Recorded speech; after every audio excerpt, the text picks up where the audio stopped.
Assalamualaikum warahmatullahi wabarakatuh. Perkenalkan, nama saya Jovanka Gina Nur Latifa dengan NIM 1886007, Program Studi Pendidikan Guru Sekolah Dasar semester 8 STKIP Purwakarta. Di sini saya akan mempresentasikan materi dari mata kuliah Pengembangan Profesi Pendidik dengan dosen pengampu Bapak Syarif Hendriana MPD. Di sini saya akan mempresentasikan materi yang berjudul Profesi dan Karakter. Saya akan membagi menjadi 4 pembahasan. Yang pertama yaitu pengertian profesi dan karakter, yang kedua pendekatan berbasis kebajikan untuk etika profesional, yang ketiga kode etik dan batasan aturan, yang keempat profesi dan karakter di Indonesia. Nah, sekarang saya akan membahas yang pertama, yaitu pengertian profesi dan karakter. Di sini ada yang masih ingat apa itu pengertian profesi dan karakter? Jika ada yang lupa, nah sekarang saya akan mengingatkan kembali ya, apa itu pengertian profesi dan karakter. Sekarang pengertian profesi dulu. Pengertian profesi menurut Carl pada tahun 1999, profesi adalah pekerjaan yang dibayar. Sebuah profesi membutuhkan kualifikasi formal, pendidikan tingkat tinggi, dan periode pelatihan atau induksi yang lama. Seseorang profesional memiliki keahlian teoritis dan praktis tingkat tinggi dalam disiplin tertentu. Sebuah profesi juga bertindak dengan integritas, kepedulian, kejujuran, menunjukkan tingkat otonomi dan penilaian profesional. Sedangkan menurut Dewan Profesi Australia, profesi adalah sekelompok individu yang disiplin, yang mematuhi standar etika, yang dapat diterima oleh publik sebagai seseorang yang memiliki pengetahuan dan keterampilan khusus dalam badan pembelajaran, yang diakui secara luas, yang berasal dari pendidikan dan pelatihan pada tingkat tinggi, dan yang siap untuk menerapkan pengetahuan dan melatih keterampilan untuk kepentingan orang lain. Sekarang, pengertian karakter. Dalam Kamus Besar Bahasa Indonesia, karakter dapat diartikan sebagai tabiat, sifat-sifat, kejiwaan, watak, akhlak, dan budi pekerti yang membedakan seseorang dengan yang lain. Selanjutnya ada menurut Kesuma pada tahun 2011 adalah budi pekerti, akhlak, moral, afeksi, susila, tabiat, dan watak memiliki arti yang sama. Kata karakter juga disebutkan sebagai kepribadian yang ditinjau dari titik tolak etis atau moral, misalnya yaitu kejujuran seseorang.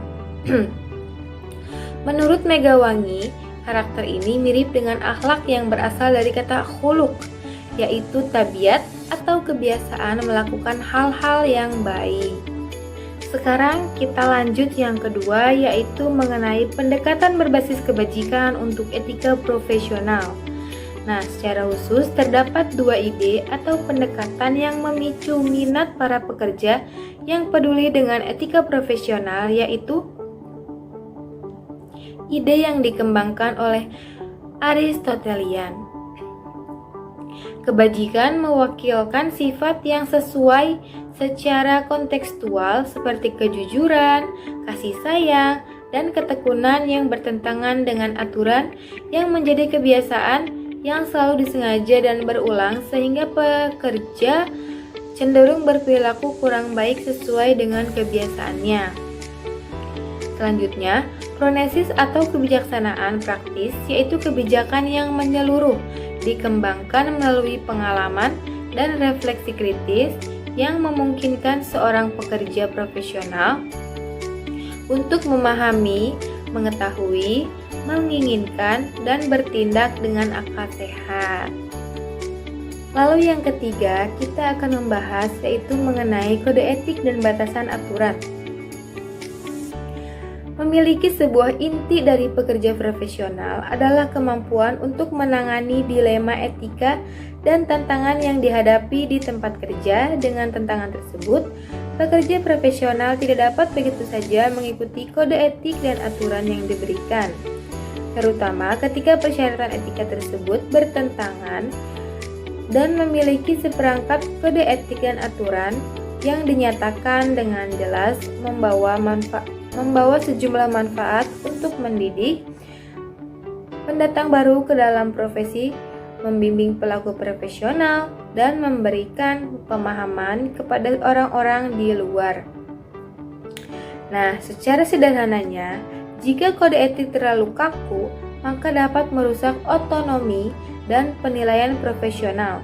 Jika kode etik terlalu ambigu, maka akan ditawarkan sedikit struktur dan panduan kepada para pekerja profesional untuk menginformasikan pertimbangan dalam pilihan mereka. Menurut Schwartz, pada tahun 2011 mengatakan bahwa aturan dan kode etik tidak hanya membatasi kebijaksanaan profesional, tapi juga berfungsi untuk melemahkan motivasi. Nah, lalu yang terakhir ada profesional dan karakter di Indonesia.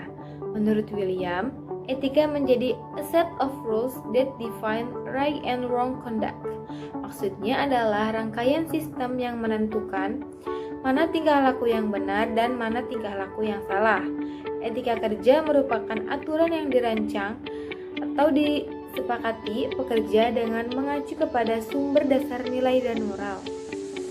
Rancangan etika kerja atau profesional atau profesi yang telah disepakati dinamai kode etik.